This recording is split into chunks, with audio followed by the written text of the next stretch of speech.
Hello लोगोफोर, नोंथांमोननि थाखाय आं दिनै मोनसे गोदान भिडिअ लानानै फैदों। नोंथांमोना बे भिडिअनि सोमोन्दै बे भिडिअनि टाइटेल एबा बे थाम्बनेइलाव नायनानै मोनथिखाबाय जानो हागौ। नोंथांमोना भिडिअखौ दानालासेनो फारि फारि नायलांबाय था। आं नोंथांमोननो भिडिअनि गेजेरजों फारि फारि खोन्थागोन।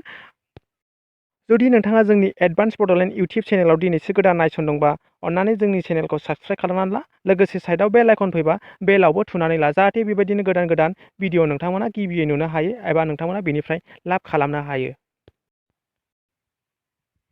गिबियाव जों रेशन कार्ड गैयैफोरनि 1000 मोननायनि सोमोन्दै रायलायगोन।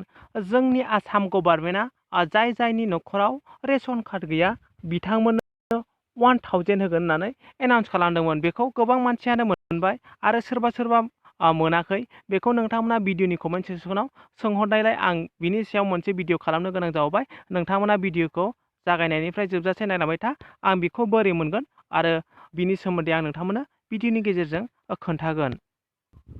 नोंथांमोना बेयाव नायनो हागोन चिफ मिनिस्टार आसाम बियो गावनि टुइटार पेजआव टुइट खालामनानै बुंदों जायफोरनि न'खराव रेशन कार्ड गैया बिसोरनो खनसे वान टाइम फाइनान्सियेल एसिस्टेन्ट खनसेनि थाखाय बिथांमोननि न'खरनो 1000 होनाय जागोन। बेखौ दानिया बोरै मोनगोन? बेखौ मोननो थाखाय नोंथांमोना बबेबा मोनसे दखान एबा जायगायाव एप्लाइ खालामहैलायनाङा। बेखौ नोंथांमोना नोंथांनि न'आवनो फैनानै होफैगोन।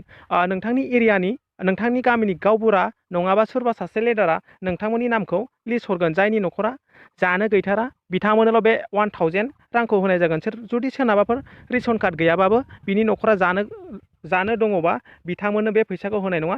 गोबां गामियावनो मोनबाय, बेखौ जोंनि गामियावबो रानना होबाय।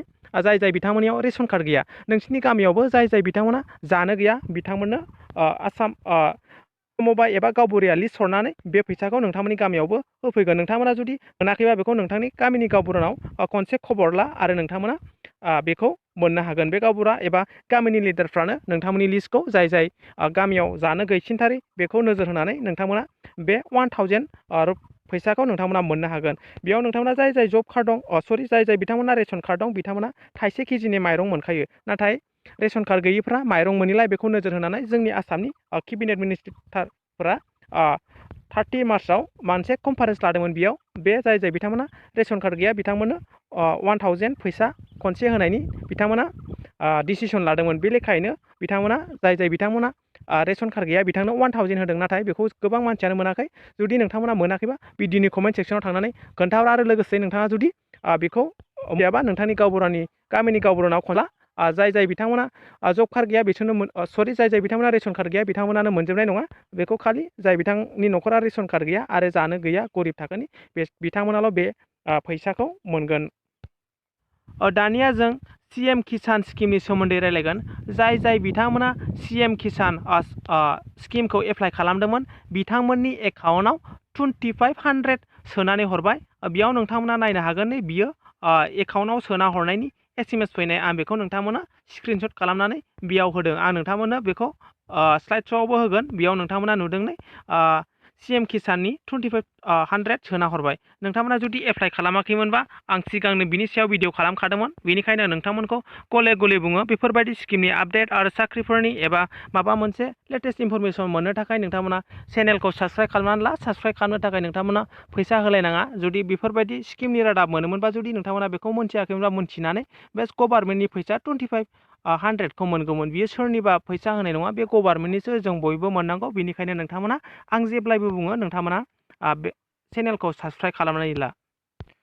बियो एप्लिकेसन फर्ममोन। बे स्किमनि नामखौ नोंथांमोना मोनथिखायो। मुख्यमन्त्री कृषि साजुलि यजना होननानै बे स्किमखौ बुङोमोन। बे स्किमखौ जाय एप्लाइ खालामदों बिथांमोना बे फैसा 2500खौ मोनबाय। जुदि नोंथाङाबो एप्लाइ खालामदोंमोनबा नोंथाङा नोंथांनि बेंक एकाउन्टआव डिटेल्सै चेक खालामदो आरो जाय मोनदों नोंथांमोना भिडिअनि कमेन्ट सेक्सनाव थांनानै सोंहरबानो जाबाय। आरो जाय एप्लाइ खालामदों मोनाखैबा नोंथांमोना भिडिअनि कमेन्ट सेक्सनाव थांनानै सोंहर। दिनैनि भिडिअ एसेनोसै। Thank you. नेक्स्ट भिडिअआव नोंथांमोनखौ बयखौबो लोगो मोनगोन। जोबनायाव नोंथांमोननिसिम मोनसे रिक्वेस्ट जुदि नोंथांमोना जोंनि एडभान्स बड'लेण्ड इउटिउब चेनेलाव गोदानबा नोंथांमोना अनलाइन जोंनि चेनेलखौ साबस्क्राइब खालामना ला। दिनै भिडिअ थेंक इउ।